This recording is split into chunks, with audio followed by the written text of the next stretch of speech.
Nah, yang ini kelas apa nih Bu namanya? Kayak seru banget nih dia berada di luar kan? Iya, ini sentra bahan alam namanya. Sentra bahan alam. Iya, jadi semua kegiatan anak-anak ini ada di sini nih. Kegiatan untuk bermain dengan alam, media-media, gitu ya? iya outdoor.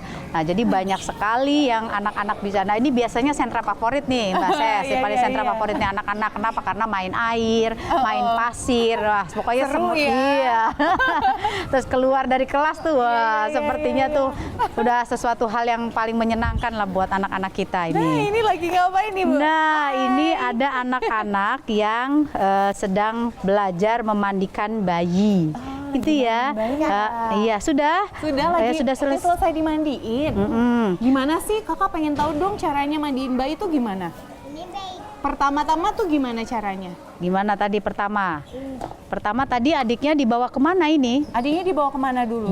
Dibawa ke sana ya? Iya. Terus dikasih apa? Ini. Dikasih ini dulu, nggak dikasih apa itu? Pakai apa nih untuk badannya? Oh, yang itu baru mau mandiin. Dikasih ya? apa? Bubuk. Bubuk. Oh iya. Oke, silakan ini dikasih bedak ya. Dikasih bedak baiknya. ya adiknya ya. Iya, oke. Oh, basah-basah. Oh, iya. Nah, ini dilap dulu sayang. ini dedenya nggak dikasih handuk dulu. Aduk dulu. Hah? Dikasih handuk dulu. Ini ada handuknya nih. Nah, coba dikeringkan dulu badannya, adiknya. Pinter.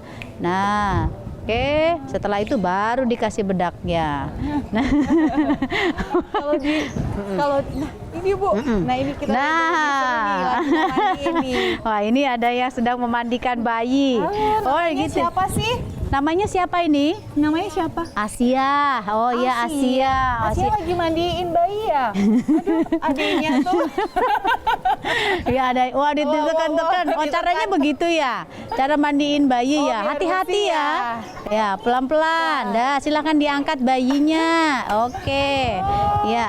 Ya, boleh pakai itu. Dikeringkan dulu ya sebelum pakai baju.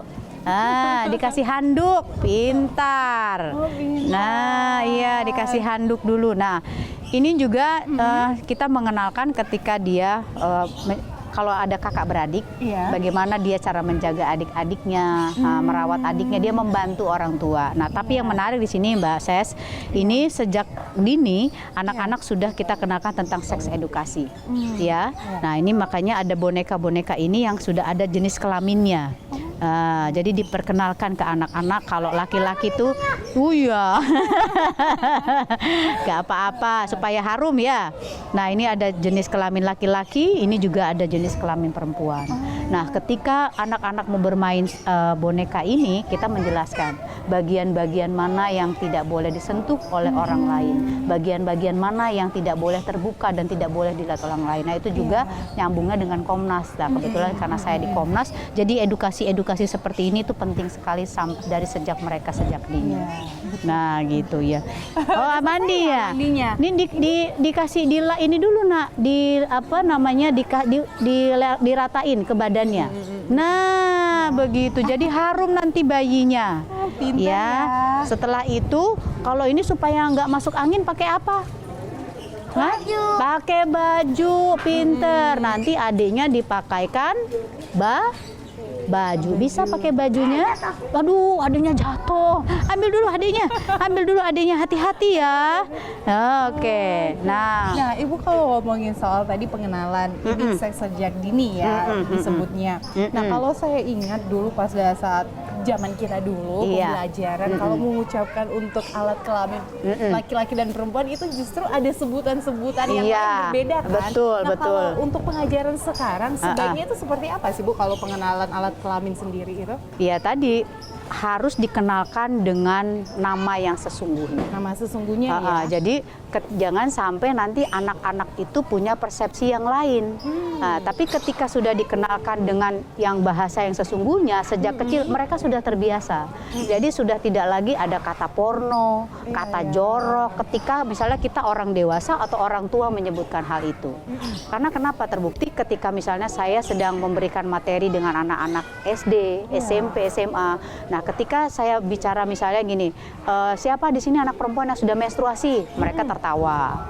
Siapa di sini anak laki-laki yang sudah pernah mengalami mimpi basah? Mereka tertawa. Padahal itu kan adalah edukasi yang harus mereka pahami dan tahu. Nah, padahal ketika sejak kecil mereka diinformasikan seperti ini, mereka sudah tidak asing lagi ketika mendengar bahasa-bahasa yang baik untuk anak-anak. Gitu. Jadi memang harus diperkenalkan sejak Iya.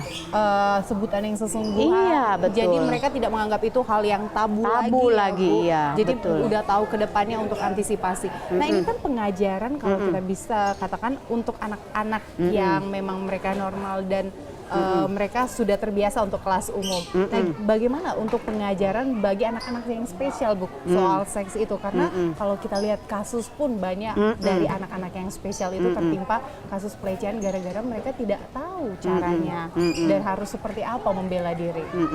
Nah, memang dulu kita pernah membuat satu kegiatan itu 1.000.000 peluit. Nah, jadi kita mencoba untuk anak-anak yang punya keterbatasan, mereka meniup peluit ketika dalam tanda bahaya. Nah, gitu. Terus kemudian memang ini PR sih, PR sekali Mbak Ges. Kenapa anak-anak yang seperti ini aja kita PR untuk memberikan edukasinya tuh lumayan cukup lama. Apalagi ketika anak-anak yang spesial tadi. Nah, tetapi memang kalau dari sejak kecil, misalnya dia menyentuh bagian dadanya, terus dia pegang-pegang, lalu orang tuanya sampaikan, ini tidak boleh ya, kalau ada orang pegang-pegang tidak boleh, pegang ini tidak boleh. Nah, kadang anak-anak itu kan dia pegang apa aja, di tempat mana saja. Nah, jadi orang tua dengan guru kita dan tenaga terapis itu pun kita ajarkan. Jadi kalau misalnya dia pegang-pegang payudaranya, tidak dipegang-pegang payudaranya. Terus misalnya dia pegang-pegang alat kelaminnya, tidak dipegang-pegang alat kelaminnya, tidak boleh dipegang-pegang. Nah, gitu. Jadi kalau itu terus dikasih tahu, terus kemudian anak itu mendengarkan. Jadi ketika ada orang lain yang mencoba menyakiti dia, nah dia sudah tahu, oh tidak boleh, tidak boleh, tidak boleh. Nah, jadi seperti itu. Itu yang penting sih tadi konsistensi guru, konsistensi orang tua ketika mau mengajarkan ini memang harus benar-benar